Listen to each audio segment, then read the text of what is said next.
Hello everybody, welcome back to another video. Today I'm going to be showing you how to counter strategies and what strategies to use. Now a lot of people would just rush normally because that's all the Bedwars currently.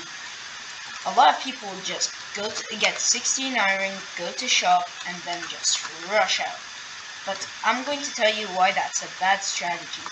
Usually when you rush out, you're expecting your enemy to be weak. You expect none of you to have an advantage, and when you get a hit advantage, you actually have a chance.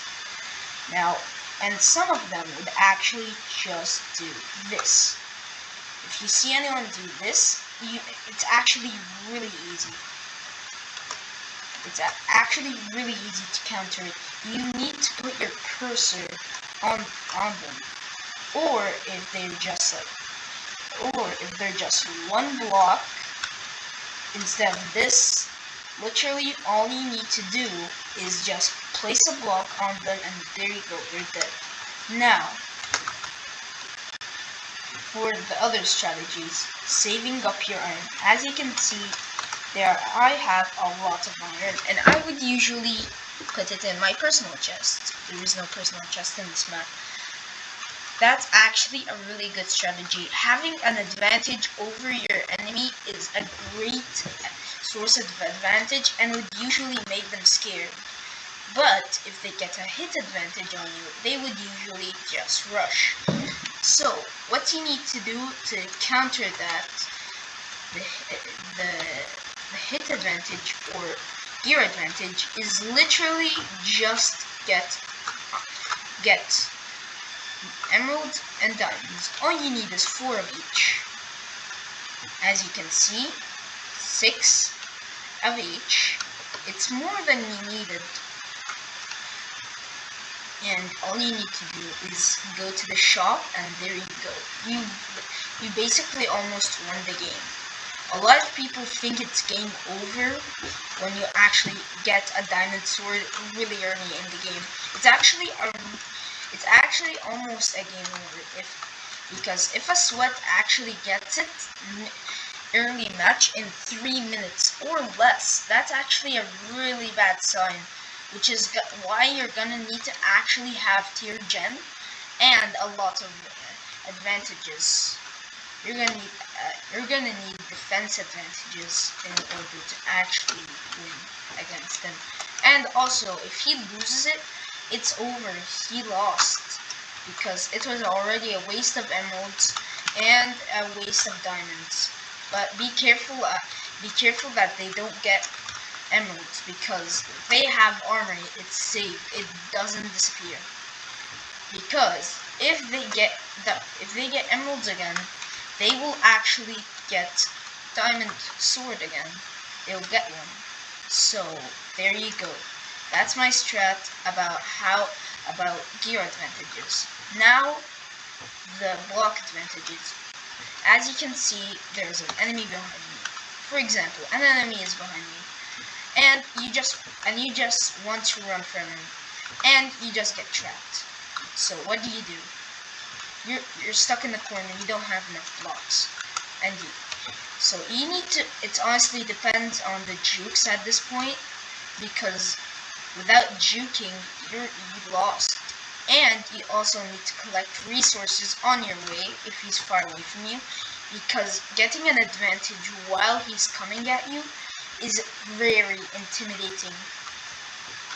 As you can see, I have 7 emeralds, and I'm going to go get a crossbow and arrows. Now, as you can see, pulling it out would usually intimidate them so much, because a crossbow is just a sign of fear. It's just showing that it's a way of saying, hey bro, you sure you want to come at me?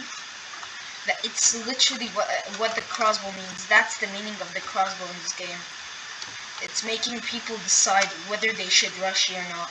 And if they actually hit you with the crossbow twice, you're actually really screwed. Especially if you have iron sword, iron armor, because iron armor is like no armor and the crossbow is like golden sword. 20 damage.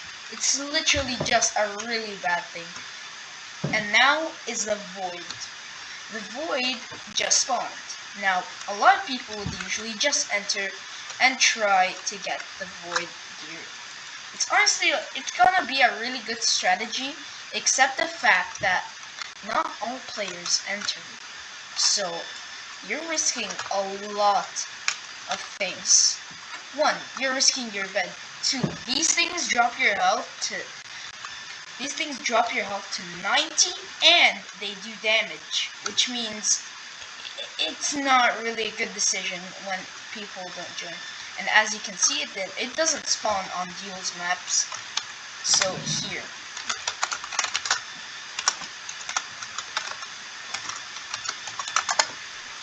this is also a command for it.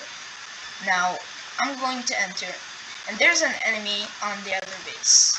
So what he would usually do is just let them get the bed. It's not gonna do anything, but the bed will actually matter in this spot, because if you have leather armor, that's going to be a really bad thing.